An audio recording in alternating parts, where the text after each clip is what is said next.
Welcome to the MOOCs course Transport Phenomena of Non-Newtonian Fluids. The title of today's lecture is Laminar Flow of Generalized Newtonian Fluids along Inclined Surface and Concentric Annulus. So, in the previous lecture also we have taken inclined surface geometry, but however we have taken Ellis model fluid flowing down along inclined surface. So, that problem we have solved, and then we have also solved one example problem based on that analysis. So, now what we do, we take the Bingham plastic fluid flowing down along inclined surface, right. So, the geometry is same like this. So, we have an inclined surface and then coordinate system we have taken, this is y direction, this is z direction, and then thickness of the fluid whatever is there, that is h. So, the fluid is coming down on the surface like this. So, the thickness of the fluid is h. Usually these fluids are they flow down as a very thin layers, maybe 3 mm, 4 mm or maximum 5 mm, something like that. Okay. And then these applications in general we find such kind of application in polymer industries, right. So, now the gravity is acting this direction, but the surface along with the fluid is flowing down, that is at angle beta, making angle beta with the horizontal, right. So, then obviously what we have to do, since the surface is inclined, so corresponding horizontal and then vertical components for this g we have to find out. So, then in the flow direction we have g sin beta, and then in the normal to the flow direction we have g cos beta as the components of the gravity. That is fine. So, now next thing is that since it is a Bingham plastic fluids, obviously we have two regions of flow possibles that we know. So, one is the plastic solid like region, and then another one is fluid deformation region, or the other one is the deformation region. So, where the material flows down as a fluid because the deformation is taking place. In the region where deformation is not taking place, that region material flows like a solid plug, that we already know from the basic understanding of the Bingham plastic fluids. Why that happens? Because if the applied stress whatever is there, if it is less than characteristic yield stress of the material, so then the material does not deform, it flows like a plug, right. Because this material viscoplastic, Bingham plastic material is a viscoplastic, it is having both plastic and viscous nature. So, the plastic is in general referred for a solid kind of thing here as a kind of common terminology, right. So, it is having some characteristic that yield stress, one of the characteristic is the yield stress. So, that indicates below that stress region, or whenever the applied stress is below that one, that material will not deform and then it flow like a solid plug. Okay. So, that is the one reason. Another one reason is that when applied stress is more than this tau naught b, then material will start deforming and then that material will flow like a viscous material, that we know. So, now what we have to do in order to find out these two reasons for this geometry as well, we have to find out the point at which this applied stress is becoming equal to the yield stress. Okay. So, that is what we have to see. So, now here the flow is taking place in the z direction. So, then obviously Vz component is dominating, and then that z direction velocity is varying with respect to y. Okay. So, that we have to find out, and then here only shear stress that is possible is that tau yz is possible here, rest all other component of the stresses are 0 or very small compared to the tau yz, that we can neglect, right. So, now basically we have to have a basic information about the shear stress, how it is varying. So, for such kind of geometries we understand that shear stress linearly varies along the direction normal to the flow, right. That is normal to the flow direction is y direction here. So, that shear stress linearly varies in a y direction. So, let us say now one point the shear stress at one particular point it would be maximum shear stress, another particular point it may be 0, are very small, negligible, 0, where the velocity is maximum. Those points we have to first find out, right. So, we cannot blindly say that upper region is the fluid like region or upper region is like solid like region, we cannot say. From this understanding we can have. So, how do we get?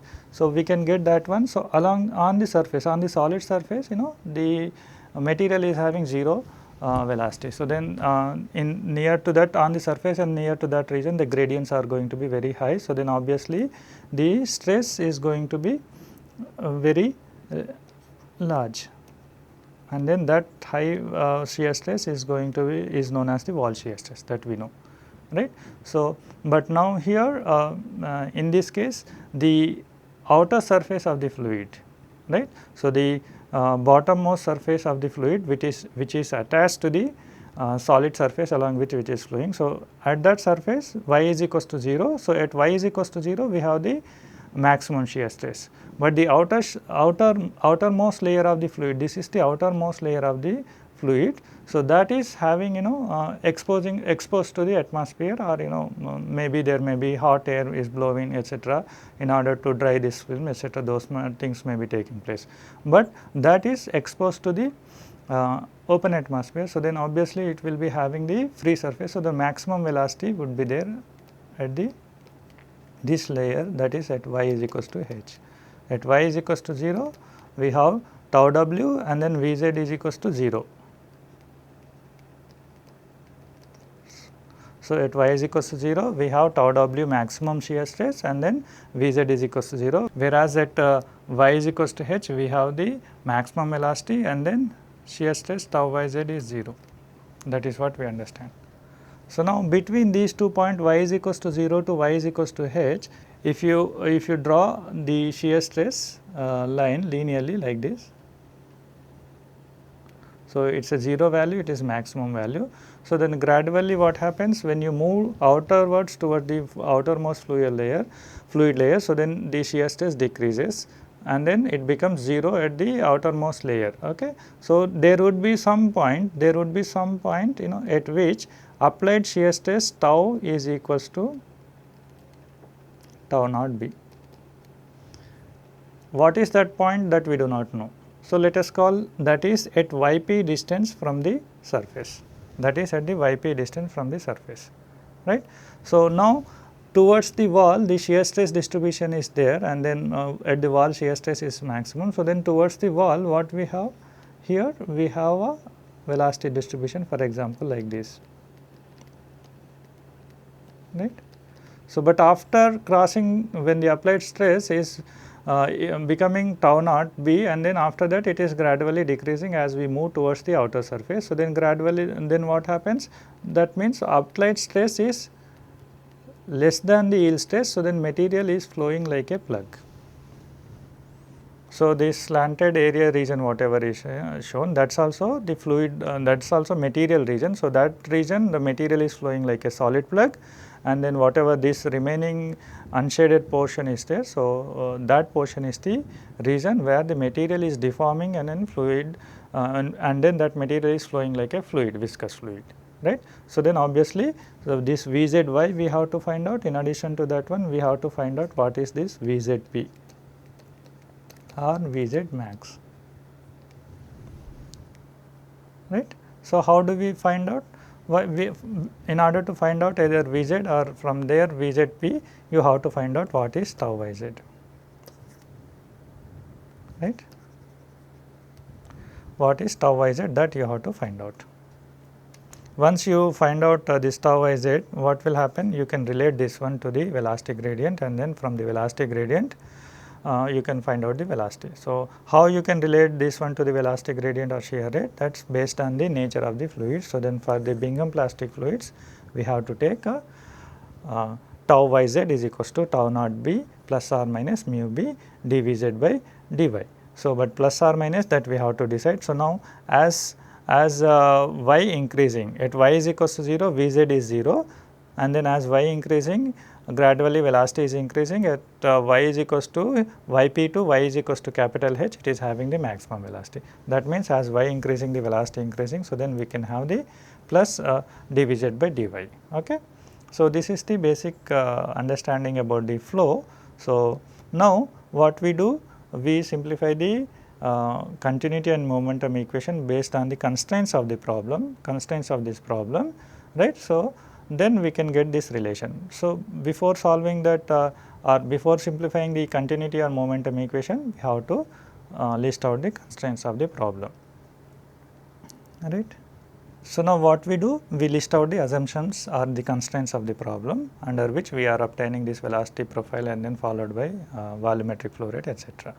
So, assumptions are the basically we are solving all this problem for steady laminar flow, incompressible fluid we are taking, and then temperature variations or the reactions, mass transfer, etc. we are not taking, right. And then in this geometry we have seen only Vz is existing, that is function of y, whereas the Vx and then Vy are negligible or 0 or very small compared to the Vz, that we can neglect them straightforward. So, the continuity equation, when we simplify it, so in the Cartesian coordinates we have to take the Cartesian coordinates because of the geometry. Okay. So, now because of the steady state, this term is 0, Vx is 0, Vy is 0, Vz is not 0, and then Vz is function of y only, right. So, it is not function of z. So, that way you can straightforward you can take off, or what we can do, we can take this one as a kind of constraint that we are getting fully developed flow, because from the geometry we do not understand whether the flow is fully developed or not. So, such kind of confinements also, if it constraints also, if you wanted to get, you can get from that one. So, either way it is okay, either you can take it as continuity is satisfied, or you can take this equation is giving fully developed flow. So, but however, see we have taken Vz is function of y, so then we can take off this one also. So, that is what we can do. Otherwise, we can take this dou Vz by dou z is equals to 0 from the continuity equation, so that we can get one condition that fully developed flow we can take without any difficulty. So, we do not know whether we should take for certain geometries, it is in general very clear that you can take the fully developed flow, but certain geometries it may not be very clear. So, that such kind of conditions we may get from the simplification of a continuity equation. Sometimes whether the symmetry is existing or not, that also we may not clearly understand from the flow geometry. So, those kind of conditions also we may get by simplifying the continuity equation as well. So, continuity equation is having two advantages, whether the first advantage is whether the flow or the constraint that we have taken that are physically reliable or not. Other one is that from the limited number of constraints, if at all other constraints need to be understood. So, those things we can understand by simplifying the continuity equation, like whether the flow is symmetry or not, fully developed flow or not. If you do not understand those things, you can see, you can understand by simplifying the continuity equation. So, now x component of momentum equation here, steady state this is 0, Vx is 0, Vy is 0, Vz is there, but Vx is not 0. Pressure we do not know, so just leave it as it is. This component of shear stress is not there, this is not there, this is also not there, and then gravity is not there in the x direction, it is there in the y and z direction. So, this is also 0. So, what we understand from here, dou p by dou x is equals to 0, that means pressure is not function of x. Then y component of equation, if you simplify, so steady state this term is 0, Vx is 0, Vy is 0, Vz is not 0, but Vy is 0. So, here also left hand side altogether all the terms are negligible. Pressure we do not know. So, this component of shear stress is not existing, this is not existing, this is existing, but what we understand that from the fully developed flow condition, dou by dou z of Vz is 0, that is that we got from the continuity equation, or we understand that Vz is function of y only. So, then obviously the shear stress is also going to be function of y. So, by applying either of the constraints or either of the conditions, what we can say this is 0, dou by dou z of any flow variable is 0.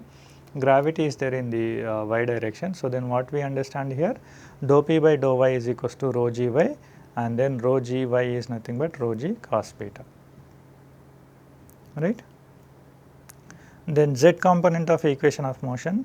So, Vz is existing. So, by steady state this term is 0, Vx is not there, Vy is not there, Vz is there, but dou Vz by dou z is equals to 0 from the continuity equation that we understand, right. So, the pressure cannot be there in the z direction, in the flow direction, because the flow is taking place because of the gravity. So, this is not there. So, this component of shear stress is not there, this component of shear stress is there, and then it is function of y, whereas this component of shear stress is not there. Then Gz, gravity is there in the z direction. So, then what we understand from here, dou by dou y of tau yz is equals to minus rho Gz, that is minus rho g sin beta. So, now this equation if you solve, then you can get an expression for the shear stress as minus rho g sin beta y plus C1 on integration. This is what you get, right. Now, shear stress final expression you can get if you get this constant C1. So, what we have? We have two boundary conditions at y is equals to 0, then we have this so called tau is equals to tau w, but at y is equals to h we have so called tau yz is nothing but 0, because the outermost layer which is at y is equals to h, that is exposed to the atmosphere. Okay. So, that layer of the fluid is having the maximum velocity. So, now that if you apply here, then you get C1 constant as rho g sin beta h. Now, if you substitute this C1 in the above equation here, then you get tau yz is equals to rho g h minus y sin beta.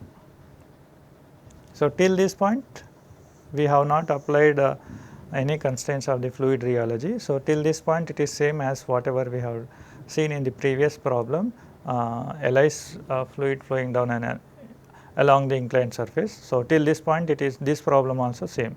So, now from this point onwards the fluid rheology will come into the picture.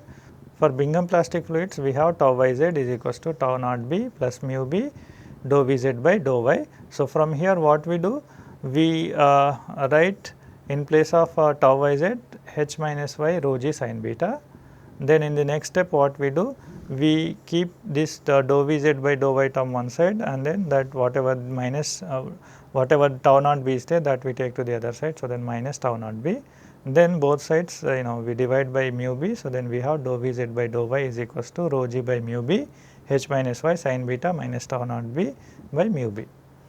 Now, if you integrate this equation, what will happen? You will get a expression for the Vz. So, that rho g sin beta by mu b multiplied by h y minus y square by 2 minus tau naught b by mu b y plus constant c. This is what you are having. So, now at y is equals to 0, that is the surface of the inclined surface, the top layer of the inclined surface on which the first layer of the fluid is having 0 velocity because of the no slip condition. So, if you substitute y is equals to 0 in this equation, Vz would be 0, and then you can get this constant c as well as 0, right, because all the terms are being multiplied by y. So, then you get this c constant as 0. So, then finally you get Vz is equals to rho g by mu b sin beta h y minus y square by 2 minus tau naught b y by mu b, and then this is valid between 0 to yp region only, deforming region. It is valid for the deforming region only. Okay. So, now in this equation if you substitute y is equals to yp, then what you can have? You can have a maximum plug velocity, because it is valid up to yp. From yp to h it is not valid. From yp to h we have a constant velocity. That constant velocity you can substitute, you can get by this velocity expression by substituting y is equals to yp, because it is valid up to the yp point, and then from yp point onwards it is having constant plug velocity like a solid material. So, that we do now. So, that Vzp you can get by substituting y is equals to yp in Vz expression, that just we got. So, in the Vz here in place of y we have written yp, here also in place of y square we have written yp square, here also in place of y we have written yp, and then Vz is nothing but Vzp, right. So, now Vzp is equals to rho g sin beta by mu b. From both the terms, first from this term what we do, we take out h square common, so that we have yp by h minus 1 by 2 yp square by h square, and then from this term what we are doing, we are dividing and multiplying by h, so that we have tau naught b h by mu b multiplied by yp by h. Why are we writing this in terms of yp by h? Because this yp by h is related to the shear stress and then yield stress, or the ratio between yield stress and then shear stress, that applied wall shear stress. Okay. So, then that we are writing in terms of phi. Is it directly equal to phi like in previous problems we have seen, or is it 1 minus phi or phi minus 1, that we have to see. So, how do we know? For that we have to do tau naught b divided by tau w we have to do, because tau naught b by tau w is nothing but phi, and then tau naught b is nothing but rho g sin beta h minus y. In place of y we have to write yp, because at y is equals to yp, applied shear stress is becoming equal to the yield stress. That is the point which is separating the fluid, which is separating the flow region into two regions, deforming region and non-deforming region, right. And then wall shear stress, in this case we are having at y is equals to 0, our coordinate system is like that. So, then y is equals to 0, if you substitute here you get wall shear stress. So, now from here 1 minus yp by h you are getting as a phi, that means wherever yp by h is there we can write 1 minus phi when you write it. So, here 1 minus phi whole square 1 minus phi, this is what we are having, and this is valid for plug like solid plug like region which is flowing from yp to h region as a solid plug material. Okay.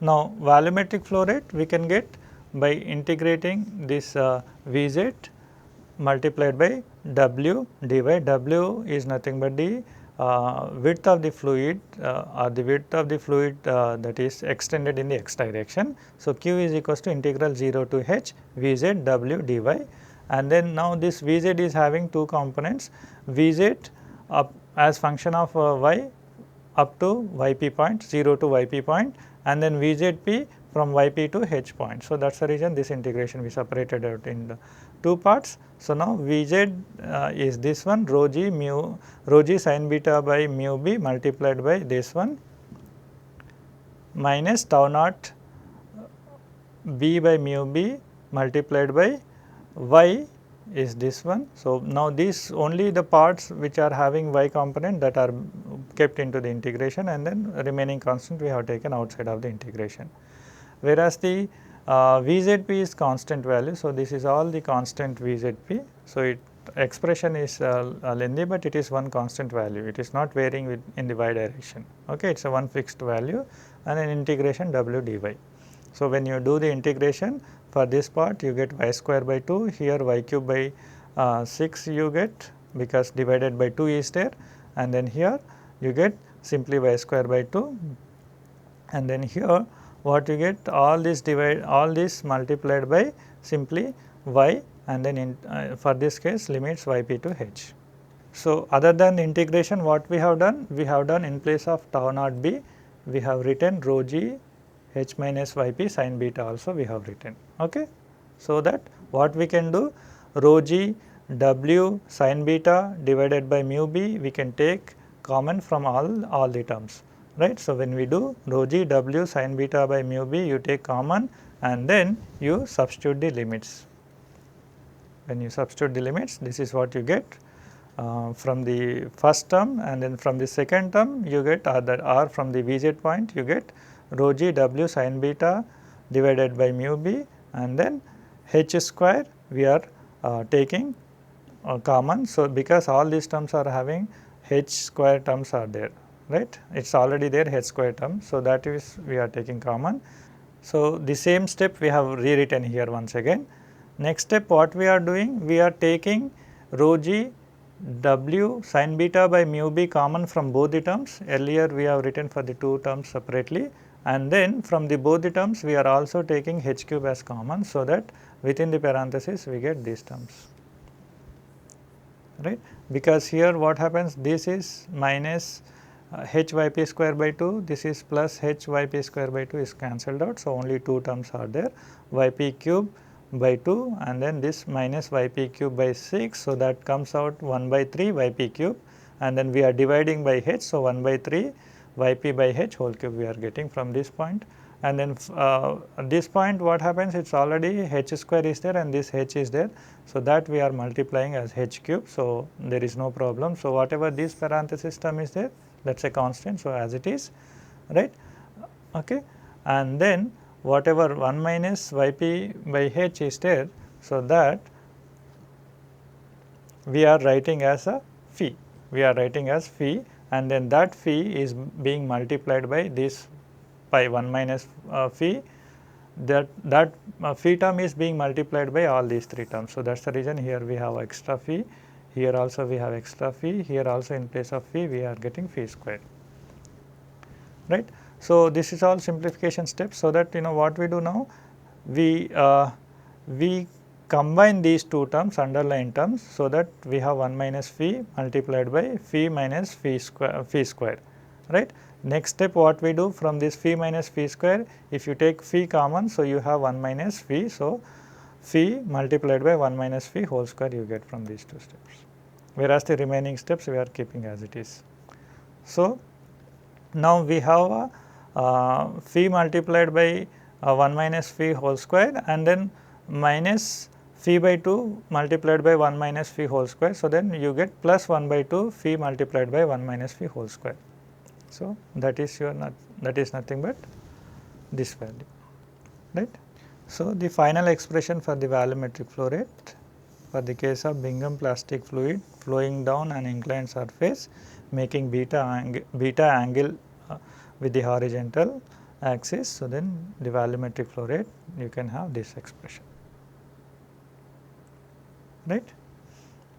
So, now we take another geometry. The another geometry that we are taking is concentric annulus, okay, laminar flow of power law liquids in concentric annulus. So, this is the geometry. What we have? We have 2 cylinders.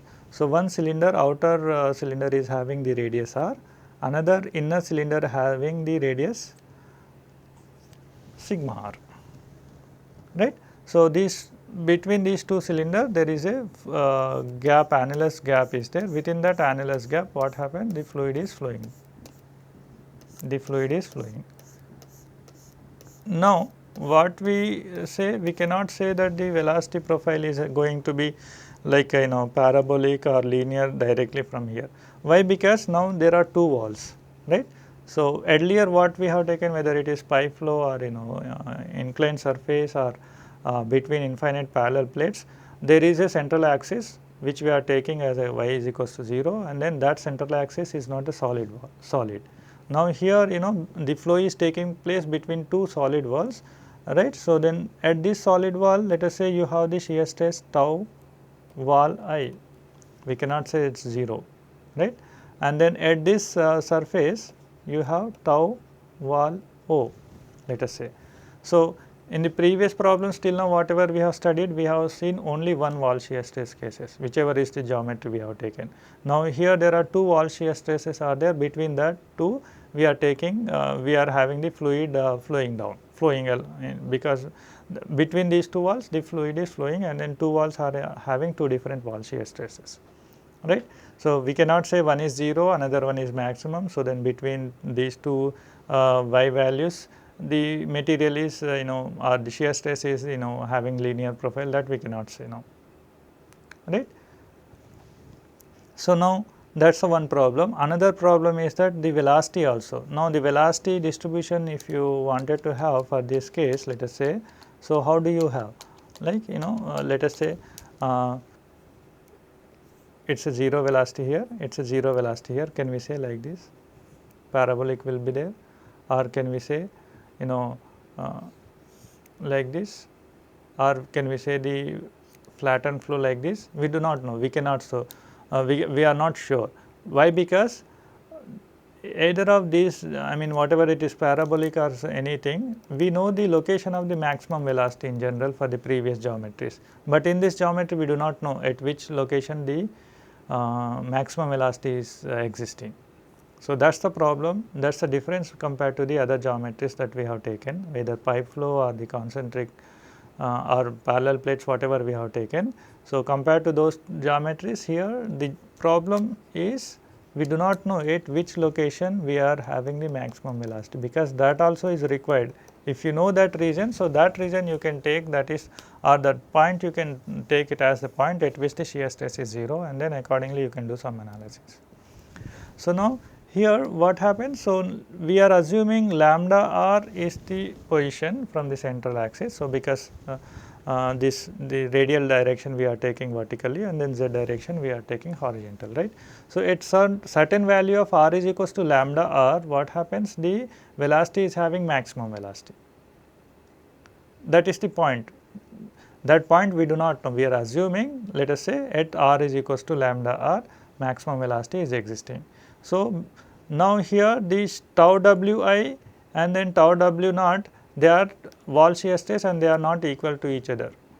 They are not equal to each other, they are different from each other. So, obviously, it is not going to be existing at the middle point. If they are equal to each other, then we can say somehow it may be at the middle point between these two regions. So, tau wi is very much different from the tau w naught, right. So, now what happens? The velocity profile here towards the wall, maybe you may be having like this, right, and then towards the outer wall you may be having like this. So, this part let us say VZO, this part let us say VZI. So, that is possible, right.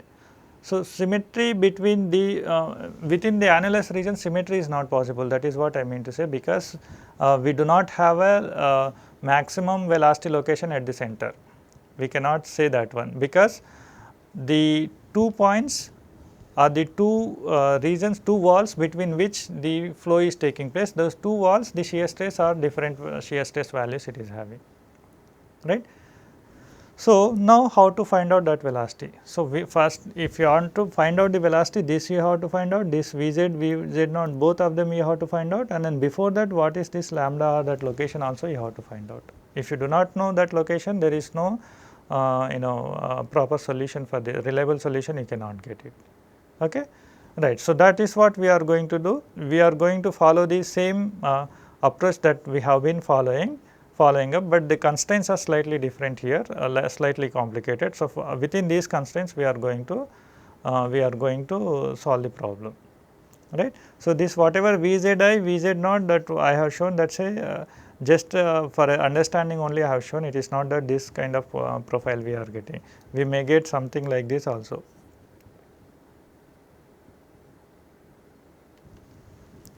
May be possible, that depends on the values of tau wi, tau w naught and all that. So, what is that we do not know, but however, since we are taking the laminar flow, so such complicated flows, flow geometries and flow distributions may not be there, right. So, now what we do, we write the constraints of the problem, right, then simplify the continuity and then momentum equation, so that we have some expression for the shear stress, and then we apply either of the constraints tau wi, tau w naught in order to find out the lambda r and all that we are going to do here. Remember, what are the known? R is known, sigma r is known here, and then delta p is known, through which, because of which the flow is taking place through this annulus. Only three things we know. We do not know what is tau w naught, we cannot calculate. Tau wi also we do not know. What is this lambda r also we do not know. We take a generalized case that these are tau wi, tau w naught are very different from each other, so that we can have a generalized solution. If you take both of them are equal, so then you can get the solution for only one case of lambda r, which is maybe between these two values of r and sigma r, right. So, if you take different values of tau wi, tau w naught, so then you can solve a generalized solution, we can obtain a generalized solution which may be valued for any lambda r values, okay. So, applications first we see for this geometry, where we in general have such kind of geometries. One major application we see in oil well drilling. Drilling mud is circulated through the annular space around the drill pipe in general. Then extrusion of plastic pipes and tubes in polymeric industries. and then flow in double pipe heat exchangers. In general, that is true.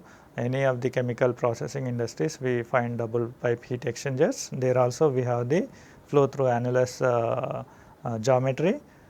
So then assumptions, steady state laminar incompressible flow standard assumptions we are having, and then only Vz is existing and it is function of R. Here also no gravity effect. Remember that annulus space whatever is there, that is cylindrical annulus. Okay. So, obviously continuity and then momentum equations we have to solve in cylindrical coordinates. So, continuity equation if you have in cylindrical coordinates, that is this one, right. So, steady state this term is 0, Vr is not existing, V theta is not existing, Vz is existing and it is function of R only, that way also this term is cancelled out. But however, we can understand this one other way, dou Vz by dou Z is equals to 0, because if dou Vz by dou Z is existing, so then we can say fully developed flow conditions are existing. If you have these conditions, this may be if you have this condition, this may be useful for solving the momentum equation subsequently. So, that way we can take it. Okay. So, R component of momentum equation is given here. So, steady state term this is 0, Vr is not existing, V theta is not existing, V theta is not existing, Vr is not existing. So, left hand side all terms altogether all the terms are 0. Right hand side pressure we do not know anything. So, only tau Rz shear stress component is existing, other shear stress components are not existing. So, this is 0, this is 0, this is 0. Tau Rz is there, but because of the so this term is 0 because of a fully developed flow, which we understand by simplifying the continuity equation, because from the flow geometry we do not understand whether the flow is really fully developed or not. So, that we understand here. So, if you have the fully developed flow, dou by dou Z of R, any derivative in the flow direction of any flow property is 0 only for the vector. So, that is this entire term is 0. Since horizontal concentric cylinders are there, so then there is no gravity term. So, what we understand, dou P by dou R is equals to 0, that means pressure is not function of R, that is what we understand from simplification of R component of equation of motion.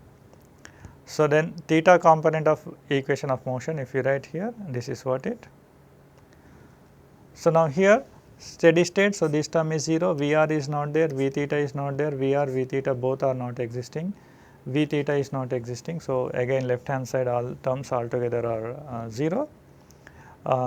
Pressure we do not know anything in general. So, next is this component of shear stress is not existing, this is also not existing, this is also not existing, these two identically equal. So, they for laminar flow, so that way also 0, otherwise individually also these two stress components are not existing for this geometry. Okay. Gravity is not there because of the horizontal geometry, and then what we understand now here, dou P by dou theta is equals to 0, that means here in this case also the pressure is not function of theta. So, what we understand, pressure is not function of both R and theta, it is function of Z only, as we seen from the schematic also. So, Z component of momentum equation written here. So, because of the steady state this term is 0, Vr is 0, V theta is 0, Vz is existing, but Vz is function of R only, and then from the continuity equation we understand dou Vz by dou Z is 0, right. Pressure we do not know. So, let us keep it as it is. Tau Rz component of shear stress is existing and it is function of R, so then we cannot cancel out this one.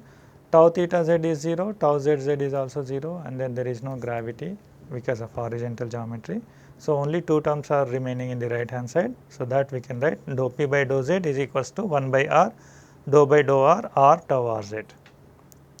So, now here if you wanted to solve this equation, you have to understand the dependency independent dependent variables.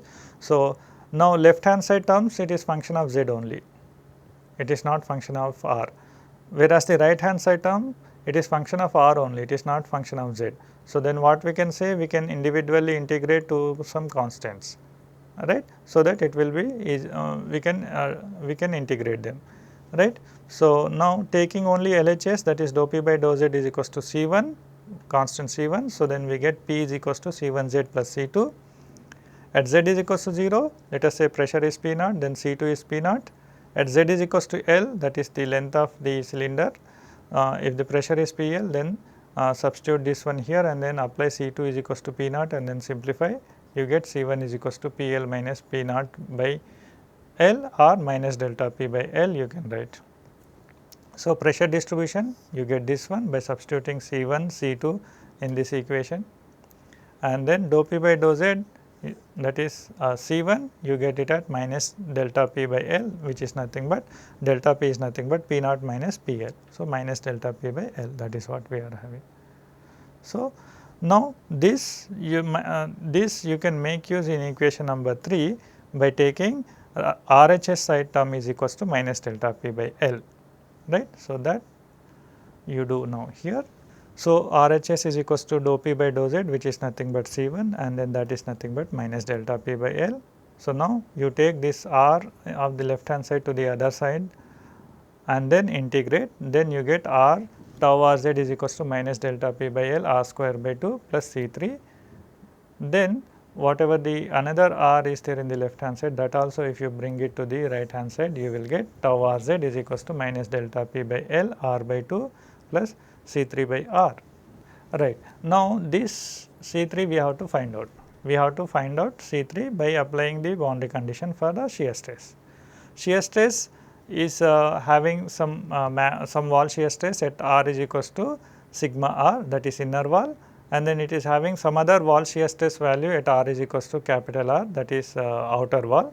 So, we cannot use those two boundary conditions, but we are having maximum velocity at certain location R is equals to lambda R, that we are assuming. We do not know the location, but later on we find it out. Okay. So, at R is equals to lambda R, we are having maximum velocity. So, that at that point at R is equals to lambda R, tau Rz is going to be 0. So, in this equation if you substitute R is equals to lambda R, then tau Rz would be 0, because at R is equals to lambda R is the location at which we are assuming the velocity is maximum. We do not know, we are going to find out anyway, right. So, now you simplify, you get this equation C3 like this. This C3 you substitute here and then rearrange the terms, so that you get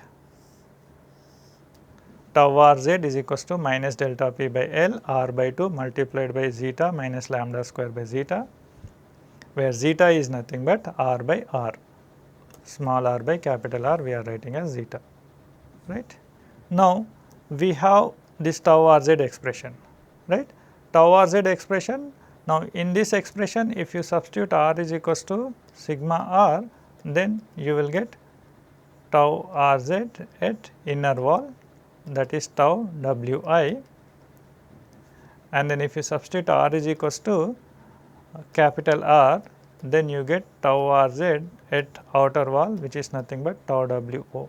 Both of them are having certain values, they are not equal to each other. They may be equal to each other for a given pressure drop and all that, right. So, but they are mostly not equal to each other in most of the cases. That is the reason we are solving this problem, right. So, now that is what about the shear stress. Now, we are having the equation for the shear stress. So, our next step is that we have to obtain the velocity profile by having the equation for shear stress as per the rheology of the fluid. So, we are taking power law fluid. So, as per the geometry, what we have from R is equals to sigma R to R is equals to lambda R, the velocity gradient it is a positive, because at R is equals to sigma R we are having Vz is equals to 0, at R is equals to lambda R Vz is equals to Vz max, right. Because of the this is the no slip condition, this is the location at which maximum velocity is there. So, as R is increasing from sigma R to lambda R, velocity is increasing. So, towards the inner wall whatever the velocity profile is there, so that is having the positive gradients, that is having the positive gradients. So, then that we have to take, right. But at R is equals to capital R, what happens? Again Vz is 0. So, now this is because at the upper wall, outer wall again because of the no slip it is 0. So, from 0 to some maximum velocity it is increasing with y, but after that maximum velocity it is again decreasing as y increasing, right. So, then the velocity gradient is changing its sign at r is equals to lambda r, that is the location at the at which Vz is maximum, right. So, this is required to understand, because now though it is one power law fluids, within single one power law fluid the flow is having two regions, two different velocity profiles are possible now in this case because of the two different wall shear stress values are having. Okay. So, that individually we have to solve, or we have to solve them simultaneously, so that this condition is maintained at which the velocity gradient is changing the sign, that has to be maintained. So, the solving of the equation to get the velocity distribution should be such way that both the velocity distribution towards the inner wall and towards the outer wall, they should be satisfied or should become equal to each other at r is equals to lambda r, and then that value should be maximum. So, for the power law fluids we are taking, so tau rz is equals to minus m dvz by dr multiplied by modulus dvz by dr whole power n minus 1.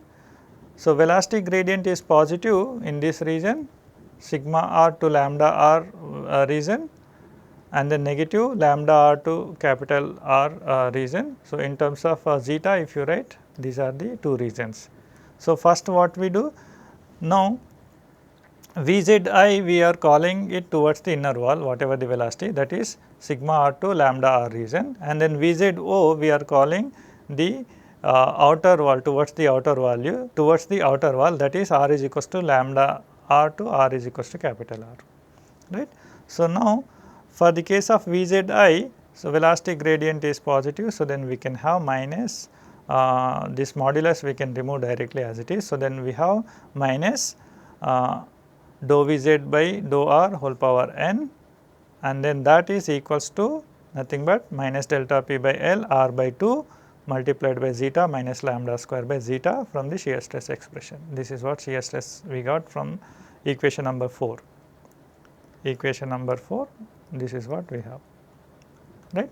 So, now what we do, this m before taking m to the other side, so this minus we take to the other side, so that this term we can write when you take this minus to the other side, this term we can write lambda square by zeta minus zeta, and then after that this m also we take to the right hand side, and then this n also we have to will take to the right hand side.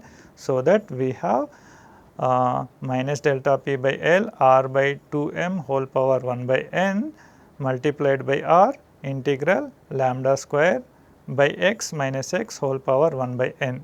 This is Vzi. We are not solving it, we are writing where x is the dummy variable similar to zeta here, right, and then this is valid for this region only, zeta is equals to sigma to lambda, right. Now, similarly for the outer region, Vzo is nothing but plus dou Vz by dou r whole power n, and then that should be equals to the tau rz, that is nothing but minus delta p by L r by 2 multiplied by zeta minus lambda square by zeta. So, now this m you take to the right hand side, and then this n also you take to the right hand side. So, then right hand side term, all the terms would be getting whole power 1 by n. Then if you integrate Vz naught, you get r multiplied by minus delta p by L r by 2 Lm whole power 1 by n integral lambda to 1 x minus lambda square by x whole power 1 by n dx. So, x is dummy variable, and this is now valid between zeta is equals to lambda to 1, right. So, now the solution of this, why we are not doing the complete integration, because we have to understand or we have to find out what is this lambda. Lambda we do not know, right, and then at lambda this both the two values at zeta is equals to lambda, both Vzi and then Vz naught or Vzo are equal to each other, right. Then we have this expression. So, now this condition has to be maintained such a way that for a given lambda value, this condition has to be maintained, then only that whatever the lambda value is there, that is correct, otherwise it is not correct.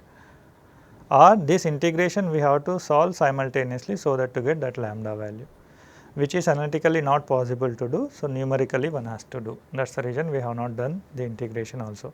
In addition to this region, that Vzi is equals to Vz naught should be maintained at zeta is equals to lambda. So, that is the reason. Another reason that we cannot integrate this one analytically. So, we have to do the numerical integration for this. So, now volumetric flow rate, then Q is equals to 2 pi integral r Vz dr from sigma r to r. It is not 0 to r, because 0 to r is equals to 0 to sigma r is a inner wall, inner cylinder. So, where there is no flow. So, that is the reason sigma r to r is the limiting condition. So, in terms of zeta, if you write, it would be sigma to 1, integration limits would be sigma to 1, because we have zeta is equals to r by r. So, in place of small r we can write capital R zeta, in place of small dr we can write capital R d zeta. So, when we write here this one, you get it, right.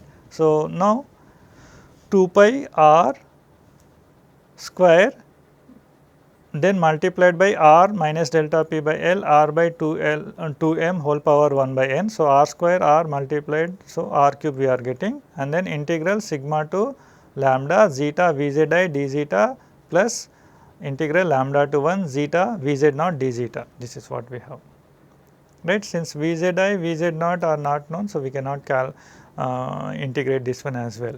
We have to depend on the numerical integration. So, analytical solution however are possible if 1 by n values are integers like 1, 2, 3, 4 etc. So, for that reason people have solved numerically. So, some of them we will see. Frederick and Bird evaluated that integral previous equation for such values of 1 by n like 1, 2, 3, 4, and then they have interpolated for the other values of n, other values of 1 by n, so that wide spectrum of n values can be covered. Then they presented a chart relating non-dimensional flow rate, pressure drop and n value, but accuracy of their results deteriorate rapidly with decreasing values of n, and or the gap annular region is becoming narrow. Either of the case, the accuracy is less compared to the experimental results. So, that, and then Hanks and Larson evaluated volumetric flow rate analytically and is given by this expression. We are not going to derive this equation. So, this is the analytically the Hanks and Larson have obtained volumetric flow rate for this geometry for the power law fluids, right. But however, in this case also lambda is not known. So, that lambda as function of sigma and n they obtained, that they obtained by numerically. So, it is not completely analytical. So, some part is done by numerical part. So, numerically they obtained lambda values by taking Vz is equals to Vz naught, or by maintaining Vz is equals to Vz naught conditions for different n and sigma values. For different n and sigma values, they have maintained Vz is equals to Vz naught, or by maintaining that one they found the lambda values, right. So, that lambda values are tabulated here, right, for different n values, and then different sigma values given here, the corresponding lambda values are given here, right. Let us say if n is equals to 0.5 and then sigma is also 0.5. So, the lambda value is 0.7283, right. So, now this is the laminar flow through concentric annulus, right. So, if you have complicated geometries, so then analytical solution completely is not possible. You have to depend to some extent on numerical integrations etc. For example, this problem. So, now before winding up today's class, what we are going to do? We are going to take an example problem. So, a polymer solution exhibits power law behavior with n is equals to 0.5, m is equals to 3.2 Pascal second power n. The estimate we have to estimate the pressure gradient required to maintain steady flow of 0.3 meter cube per minute. So, Q expression is given. So, the annulus between 10 mm and 20 mm diameter tubes. So, this is sigma r, this is capital R. Okay. So, now we see the solution. Diameter of the outer wall or outer tube is given, that is 20 mm. So, its radius would be 10 mm. So, that is 0.01 meters. Similarly, diameter of inner tube is given as 10 mm. So, its radius would be 5 mm. So, sigma r would be 0.005 m, because diameter of inner tube is given as 10 mm. So, its radius would be 5 mm. In terms of meter, it is 5 into 10 power minus 3 meters. So, now if you do sigma r by r, you will get the sigma value, that is 0.005 by 0.01 is nothing but 0.5, right, and then n is given 0.5. Now, sigma we got 0.5. So, both we got 0.5, 0.5. So, from the tables that has been given by Hanks and Larson, that is for different sigma values and n values, lambda corresponding lambda values are given. So, that lambda, if n is 0.5 and then sigma is 0.5, from that table lambda is 0.7283, just previous couple of slides before we have the table, right. Then their volumetric flow rate expression is given by this. In this equation, now everything is known including the lambda except the minus delta p by L. So, that you can find out by substituting. Q is also given as a 0.3 meter cube per minute. So, divided by 60 we have, so that we have meter cube per second. So, right hand side you substitute all the values for R, N, M, etc., lambda, etc., sigma, etc. Then only thing unknown is minus delta p by L. So, that you get 169 kilopascal per minute. Upon the simplification, you can get these values. Okay. So, the references, the entire lecture is prepared from this reference book by Chabra and Richardson. Other references are provided here. Thank you.